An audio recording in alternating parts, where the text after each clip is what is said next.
Hi hello నమస్తే welcome to Suman TV 2026 Sammakka Saramma మహాఘట్టం అయితే ప్రారంభమైపోయింది. ప్రస్తుతం మనం పూనుగొండలో ఉన్నాం. పూనుగొండలో ఇప్పుడు మన విజువల్స్ చూసుకోవచ్చు. అయితే ఇక్కడ నుంచి పగడిద్ద రాజుని పెళ్లి కొడుకు తీసుకుపోయేందుకు సంబంధించినటువంటి తంతు మొత్తం ఇప్పుడు ఈ ఇంట్లో జరగబోతుంది. ఇక్కడ ఉన్నటువంటి కుటుంబ సభ్యులు పెనక వంశస్థులు కానీ పూనుగొండలో ఉన్న గ్రామస్తులు కానీ పెద్ద మనుషులు కానీ అందరూ కూడా ఒకే చోటు చేరుకుంటూ తమ ఇళ్ళను కూడా అందంగా అలంకరించుకొని కూడా మన విజువల్ చూసుకోవచ్చు. చూడండి, ఇల్లు కూడా ఎంత మంచిగా చక్కగా అలుకు జల్లుకొని ఎంత రంగురంగుల ముగ్గులు వేసుకొని ఒక పండగ వాతావరణంలో పండగ అది ఒక మహా అద్భుతమైన ఘట్టం అని చెప్పుకోవచ్చు. ఎందుకంటే 2000 అంటే 2 సంవత్సరాల కోసం వచ్చే మహా జాతర ఇది. ఆసియా ఖండంలోనే పెద్ద గిరిజన జాతరగా వదులుతున్న జాతరకి అందరూ కూడా ప్రపంచ ప్రఖ్యాతిగా జాతరకి ఇక్కడ నుంచి నలుమూల నుంచి కూడా వస్తున్న నేపథ్యంలో మహాఘట్టం మాత్రం ఈ పూనుగోల నుంచే స్టార్ట్ అవుతుంది. ఎందుకంటే ముఖ్యంగా సమ్మక్క భర్త ఎవరైతే ఉన్నారో పగడిద్ద రాజు ఇక్కడ నుంచే సంబంధించినటువంటి తంతు కూడా మొదలవుతుంది. మనం మీకు ప్రత్యేకంగా అన్ని మీకు చూపించే ప్రయత్నం చేస్తాను. నేను ఒకసారి లోపలికి వస్తే ఇక్కడ చూడొచ్చు, ముత్తైదులంతా కలిసి అంటే పూనుగొండలో ఉన్నటువంటి మహిళలంతా కలిసి ఒకే చోట కూర్చొని కూడా తమ కొడుకు పెళ్లి కొడుకు తమ వాడికి పెళ్లి కొడుకు మీకు జరిపిస్తామని చెప్పేసి కూడా అక్కడ సాధారణంగా మన ఇళ్ళలో ఏ విధంగా పెళ్లి తంతు జరుగుతుందో ముత్తైదులంతా కూర్చొని కంకణాలు కానీ మామిడి తోరణాలు కానీ దీపాలు పెట్టుకొని ప్రత్యేక పూజలు ఏ విధంగా చేస్తారో ఇక్కడ కూడా తమ వంశస్థుడు తమ పెళ్లి కొడుకులు ముస్తాబు చేద్దాన్ని కూడా ఇక్కడ ఉన్నటువంటి మహిళలంతా కూడా కూర్చొని ఇక్కడ వాళ్ళు కంకణాలు కడుతున్న సందర్భం ఉంది. మన విజువల్స్ చూసుకోవచ్చు. ఇక్కడ ఒక ప్రత్యేక ఘట్టం జరుగుతుంది. ఏదైతే పగడిద్దర సంబంధించినటువంటి పెనుక వంశస్థులు కానీ ఊరళ్ళందరూ కానీ ఇక్కడ ఉన్నటువంటి ప్రతి ఒక్క తంతు కూడా గోప్యంగా కూడా ఇక్కడ పూజలు చేసుకున్న తర్వాత అనంతరం ఇక్కడ నుంచి పగడిద్దరాజు పెళ్లి కూతురు ముస్తాబై ఇక్కడి నుంచి మేడారం జాతరకి పెళ్లికి వెళ్తున్నారు.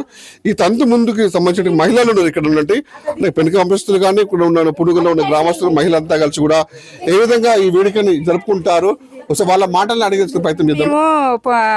పూనుగండ్ల మాది గ్రామం. మా పగడిద్ద రాజుని మేము ముస్తాబు చేసుకొని ఇప్పుడు సమ్మక్క దగ్గరికి తీసుకుపోవాలని అన్ని కంకణాలు దారుణాలు కూర్చొని చిన్న పిల్లలు కానీ మా కుల దేవత కదా, మేము అందరిని కులపాలని కూడా తీసుకొచ్చుకొని మేము కంకణాలు కట్టి బొట్టు పెట్టి తీసుకొని పోదామని చిన్న పెద్దవాళ్ళకి అందరు చెప్పి పిలిపించుకొని మేము దేవుని ముస్తాబు చేసుకొని తీసుకెళ్దాం సమ్మక్క దగ్గర కానీ తయారైతాను. అంటే ఈ రోజు ఏ వేడుక జరగబోతుంది మీ ఊర్లో? పెళ్లి అంటే మేము ఈడ పిల్లగానికి 4 పెట్టినట్టుగా చేసుకున్నాం, బొట్టు పెట్టుకొని తీసుకెళ్తాం.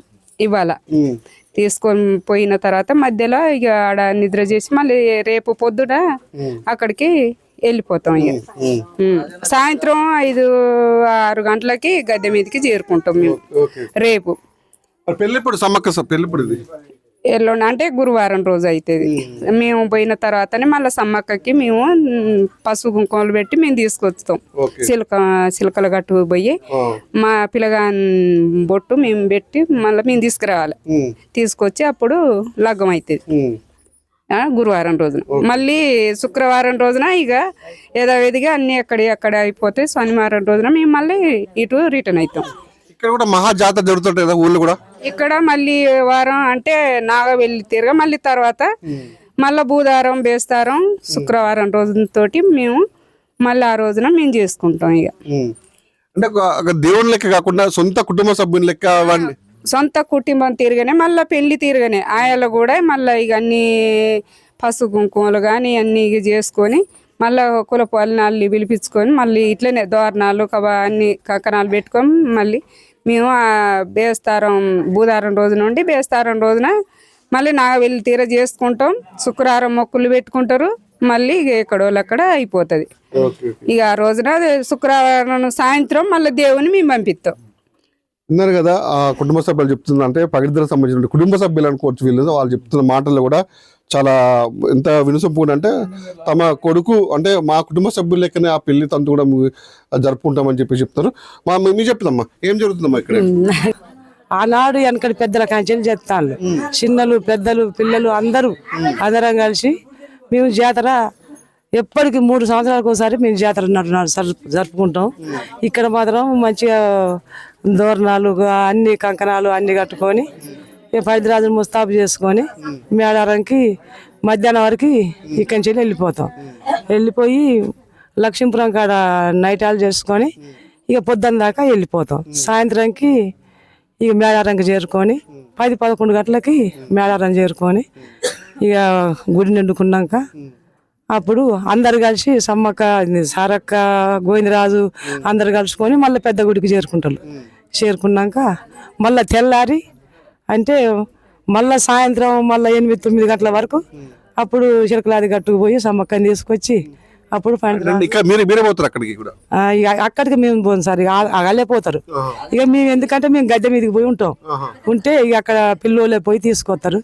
తీసుకొచ్చినాక ఇక అప్పుడు పిల్లగాని ఇక అక్కడ చేసి వాళ్ళు కూడా ఇక అన్ని కంకణాలు దోరణాలతోటి అన్ని పసుపు కుంకుమ అన్నిటితోటి అయితే సార్ మేము మళ్ళా ఇక మా అందరి మొక్కులు ఈ ఘట్టం చూడడానికి ప్రపంచ నలుమూల నుంచి కూడా కోటాను మంది మేడారం జాతర లక్షలాది మంది వస్తారు సార్. కోట్ల అంటే మన ఒక దేశం నుంచి వేరే రాష్ట్రాల నుంచి కూడా వస్తారు. అందరూ దేశం అంతా వస్తున్నారు జాతర చూసుకొని. ఇక మేము మళ్ళా శనివారం ఘట్టం మీకు అంటే మీ పెనుక వంశం కాకుండా మీ ఊరు అంతా చేస్తుంది కదా, ఇట్లా ఏ విధంగా అనిపిస్తుంది మీకు అంతా సంబరం? పెళ్లి సంబరం బాగానే ఉంటుంది సార్.